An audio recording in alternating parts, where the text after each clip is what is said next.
ಯಾಕೆ ಬಿಜೆಪಿಗೆ ಬುದ್ಧಿ ಆಗಿಲ್ವಾ ವೃದ್ಧಿ ಅಂತ ಕೇಳಿದ ಪ್ರಶ್ನೆ ಏನು ಗೊತ್ತಾ?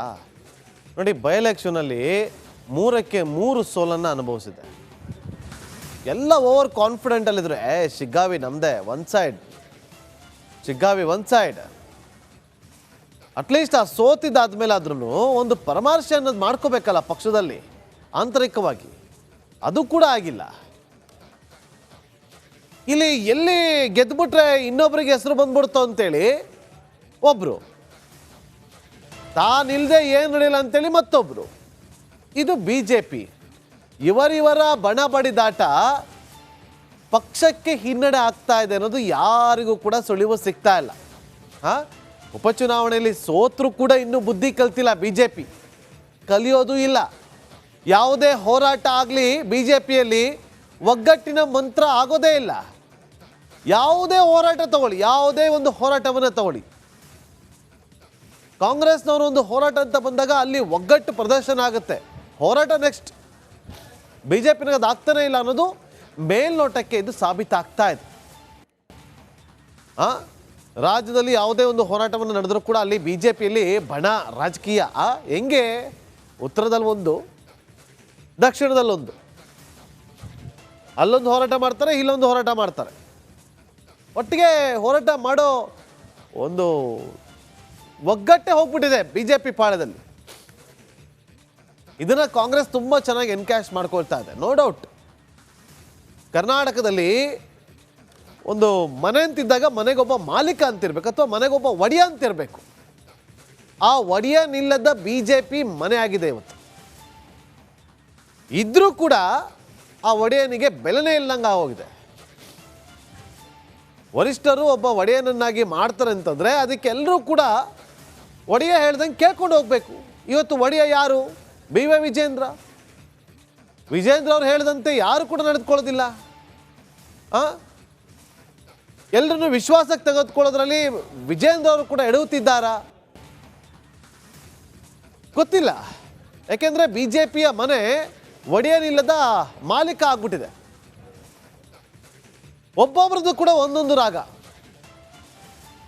ಒಬ್ರು ಹೇಳ್ತಾರೆ, ಓ ಅಷ್ಟು ದುಡ್ಡು ಕೊಟ್ರಂತೆ, ಇಷ್ಟು ದುಡ್ಡು ಕೊಟ್ರಂತೆ, ಇನ್ನೊಬ್ರು CM ಮಾಡೋಕೆ ಓಡಾಡ್ತಾವ್ರಂತೆ, ಅವ್ರ ತಂದೆ CM ಮಾಡೋದಕ್ಕೆ ಮಗನ ಪರವಾಗಿ ಒಲವನ್ನು ತೋರಿಸ್ತಿದ್ದಾರೆ.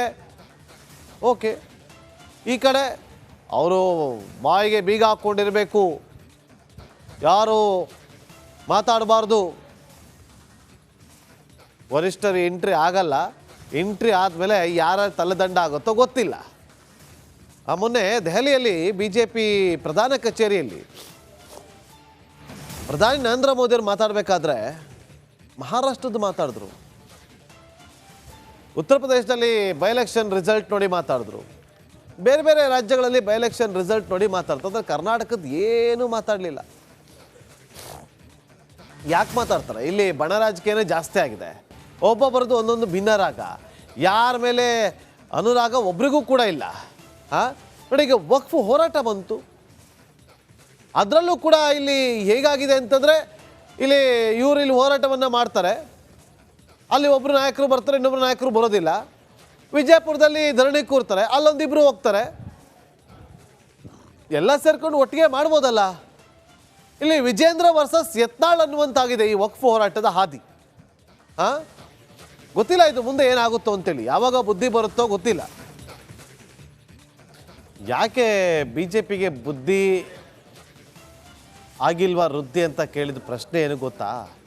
ನೋಡಿ, ಬೈ ಎಲೆಕ್ಷನಲ್ಲಿ 3ಕ್ಕೆ 3 ಸೋಲನ್ನು ಅನುಭವಿಸಿದೆ. ಎಲ್ಲ ಓವರ್ ಕಾನ್ಫಿಡೆಂಟ್ ಅಲ್ಲಿದ್ರು. ಶಿಗ್ಗಾವಿ ನಮ್ಮದೇ, one side, Shiggavi one side. At least ಆ ಸೋತಿದ್ದಾದ್ಮೇಲೆ ಆದ್ರೂ ಒಂದು ಪರಾಮರ್ಶೆ ಅನ್ನೋದು ಮಾಡ್ಕೋಬೇಕಲ್ಲ ಪಕ್ಷದಲ್ಲಿ ಆಂತರಿಕವಾಗಿ. ಅದು ಕೂಡ ಆಗಿಲ್ಲ. ಇಲ್ಲಿ ಎಲ್ಲಿ ಗೆದ್ದುಬಿಟ್ರೆ ಇನ್ನೊಬ್ಬರಿಗೆ ಹೆಸರು ಬಂದ್ಬಿಡ್ತು ಅಂತೇಳಿ ಒಬ್ರು, ತಾನಿಲ್ಲದೆ ಏನು ನಡೆಯಲ್ಲ ಅಂತೇಳಿ ಮತ್ತೊಬ್ರು. ಇದು BJP. ಇವರ ಬಣ ಬಡಿದಾಟ ಪಕ್ಷಕ್ಕೆ ಹಿನ್ನಡೆ ಆಗ್ತಾ ಇದೆ ಅನ್ನೋದು ಯಾರಿಗೂ ಕೂಡ ಸುಳಿವು ಸಿಗ್ತಾ ಇಲ್ಲ. ಉಪಚುನಾವಣೆಯಲ್ಲಿ ಸೋತ್ರು ಕೂಡ ಇನ್ನೂ ಬುದ್ಧಿ ಕಲ್ತಿಲ್ಲ BJP, ಕಲಿಯೋದು ಇಲ್ಲ. ಯಾವುದೇ ಹೋರಾಟ ಆಗಲಿ BJPಯಲ್ಲಿ ಒಗ್ಗಟ್ಟಿನ ಮಂತ್ರ ಆಗೋದೇ ಇಲ್ಲ. ಯಾವುದೇ ಹೋರಾಟ ತಗೊಳ್ಳಿ, ಯಾವುದೇ ಒಂದು ಹೋರಾಟವನ್ನು ತಗೊಳ್ಳಿ, ಕಾಂಗ್ರೆಸ್ನವರು ಒಂದು ಹೋರಾಟ ಅಂತ ಬಂದಾಗ ಅಲ್ಲಿ ಒಗ್ಗಟ್ಟು ಪ್ರದರ್ಶನ ಆಗುತ್ತೆ. ಹೋರಾಟ ನೆಕ್ಸ್ಟ್, ಬಿ ಜೆ ಪಿನಾಗ ಅದು ಆಗ್ತಾನೆ ಇಲ್ಲ ಅನ್ನೋದು ಮೇಲ್ನೋಟಕ್ಕೆ ಇದು ಸಾಬೀತಾಗ್ತಾ ಇದೆ.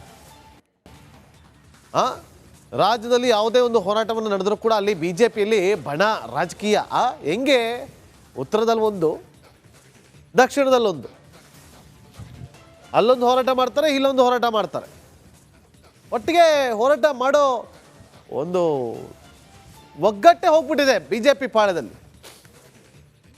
ಇದನ್ನು ಕಾಂಗ್ರೆಸ್ ತುಂಬ ಚೆನ್ನಾಗಿ ಎನ್ಕ್ಯಾಶ್ ಮಾಡ್ಕೊಳ್ತಾ ಇದೆ. ನೋ ಡೌಟ್, ಕರ್ನಾಟಕದಲ್ಲಿ ಒಂದು ಮನೆ ಅಂತಿದ್ದಾಗ ಮನೆಗೊಬ್ಬ ಮಾಲೀಕ ಅಂತಿರ್ಬೇಕು, ಅಥವಾ ಮನೆಗೊಬ್ಬ ಒಡೆಯ ಅಂತಿರಬೇಕು. ಆ ಒಡೆಯನಿಲ್ಲದ ಬಿ ಜೆ ಪಿ ಮನೆ ಆಗಿದೆ ಇವತ್ತು. ಇದ್ರೂ ಕೂಡ ಆ ಒಡೆಯನಿಗೆ ಬೆಲೆನೇ ಇಲ್ಲಂಗೆ ಆಗೋಗಿದೆ. ವರಿಷ್ಠರು ಒಬ್ಬ ಒಡೆಯನನ್ನಾಗಿ ಮಾಡ್ತಾರೆ ಅಂತಂದರೆ ಅದಕ್ಕೆ ಎಲ್ಲರೂ ಕೂಡ ಒಡೆಯ ಹೇಳ್ದಂಗೆ ಕೇಳ್ಕೊಂಡು ಹೋಗಬೇಕು. ಇವತ್ತು ಒಡೆಯ ಯಾರು? B Y Vijendra. ವಿಜೇಂದ್ರ ಅವ್ರು ಹೇಳಿದಂತೆ ಯಾರು ಕೂಡ ನಡೆದುಕೊಳ್ಳೋದಿಲ್ಲ. ಎಲ್ಲರನ್ನು ವಿಶ್ವಾಸಕ್ಕೆ ತೆಗೆದುಕೊಳ್ಳೋದ್ರಲ್ಲಿ ವಿಜೇಂದ್ರ ಅವರು ಕೂಡ ಎಡುತ್ತಿದ್ದಾರಾ ಗೊತ್ತಿಲ್ಲ. ಯಾಕೆಂದರೆ ಬಿ ಜೆ ಪಿಯ ಮನೆ ಒಡೆಯನಿಲ್ಲದ ಮಾಲೀಕ ಆಗ್ಬಿಟ್ಟಿದೆ. ಒಬ್ಬೊಬ್ರದ್ದು ಕೂಡ ಒಂದೊಂದು ರಾಗ. ಒಬ್ರು ಹೇಳ್ತಾರೆ, ಓ ಅಷ್ಟು ದುಡ್ಡು ಕೊಟ್ರಂತೆ, ಇಷ್ಟು ದುಡ್ಡು ಕೊಟ್ರಂತೆ, ಇನ್ನೊಬ್ರು ಸಿ ಎಂ ಮಾಡೋಕೆ ಓಡಾಡ್ತಾವ್ರಂತೆ, ಅವ್ರ ತಂದೆ ಸಿ ಎಂ ಮಾಡೋದಕ್ಕೆ ಮಗನ ಪರವಾಗಿ ಒಲವನ್ನು ತೋರಿಸ್ತಿದ್ದಾರೆ. ಓಕೆ, ಈ ಕಡೆ ಅವರು ಬಾಯಿಗೆ ಬೀಗ ಹಾಕ್ಕೊಂಡಿರಬೇಕು, ಯಾರು ಮಾತಾಡಬಾರ್ದು, ವರಿಷ್ಠರು ಎಂಟ್ರಿ ಆಗಲ್ಲ, ಎಂಟ್ರಿ ಆದಮೇಲೆ ಯಾರ ತಲೆದಂಡ ಆಗುತ್ತೋ ಗೊತ್ತಿಲ್ಲ. ಮೊನ್ನೆ ದೆಹಲಿಯಲ್ಲಿ ಬಿ ಜೆ ಪಿ ಪ್ರಧಾನ ಕಚೇರಿಯಲ್ಲಿ ಪ್ರಧಾನಿ ನರೇಂದ್ರ ಮೋದಿಯವರು ಮಾತಾಡಬೇಕಾದ್ರೆ ಮಹಾರಾಷ್ಟ್ರದ್ದು ಮಾತಾಡಿದ್ರು, ಉತ್ತರ ಪ್ರದೇಶದಲ್ಲಿ ಬೈ ಎಲೆಕ್ಷನ್ ರಿಸಲ್ಟ್ ನೋಡಿ ಮಾತಾಡಿದ್ರು, ಬೇರೆ ಬೇರೆ ರಾಜ್ಯಗಳಲ್ಲಿ ಬೈ ಎಲೆಕ್ಷನ್ ರಿಸಲ್ಟ್ ನೋಡಿ ಮಾತಾಡ್ತಾರೆ. ಕರ್ನಾಟಕದ ಏನೂ ಮಾತಾಡಲಿಲ್ಲ. ಯಾಕೆ ಮಾತಾಡ್ತಾರೆ? ಇಲ್ಲಿ ಬಣ ರಾಜಕೀಯನೇ ಜಾಸ್ತಿ ಆಗಿದೆ. ಒಬ್ಬೊಬ್ಬರದ್ದು ಒಂದೊಂದು ಭಿನ್ನ ರಾಗ, ಯಾರ ಮೇಲೆ ಅನುರಾಗ ಒಬ್ರಿಗೂ ಕೂಡ ಇಲ್ಲ. ನೋಡಿ, ಈಗ ವಕ್ಫ್ ಹೋರಾಟ ಬಂತು, ಅದರಲ್ಲೂ ಕೂಡ ಇಲ್ಲಿ ಹೇಗಾಗಿದೆ ಅಂತಂದರೆ, ಇಲ್ಲಿ ಹೋರಾಟವನ್ನು ಮಾಡ್ತಾರೆ, ಅಲ್ಲಿ ಒಬ್ಬರು ನಾಯಕರು ಬರ್ತಾರೆ, ಇನ್ನೊಬ್ಬರು ನಾಯಕರು ಬರೋದಿಲ್ಲ. ವಿಜಯಪುರದಲ್ಲಿ ಧರಣಿ ಕೂರ್ತಾರೆ, ಅಲ್ಲೊಂದಿಬ್ಬರು ಹೋಗ್ತಾರೆ, ಎಲ್ಲ ಸೇರ್ಕೊಂಡು ಒಟ್ಟಿಗೆ ಮಾಡ್ಬೋದಲ್ಲ. ಇಲ್ಲಿ ವಿಜೇಂದ್ರ ವರ್ಸಸ್ ಯತ್ನಾಳ್ ಅನ್ನುವಂತಾಗಿದೆ ಈ ವಕ್ಫ್ ಹೋರಾಟದ ಹಾದಿ. ಗೊತ್ತಿಲ್ಲ ಇದು ಮುಂದೆ ಏನಾಗುತ್ತೋ ಅಂತೇಳಿ, ಯಾವಾಗ ಬುದ್ಧಿ ಬರುತ್ತೋ ಗೊತ್ತಿಲ್ಲ.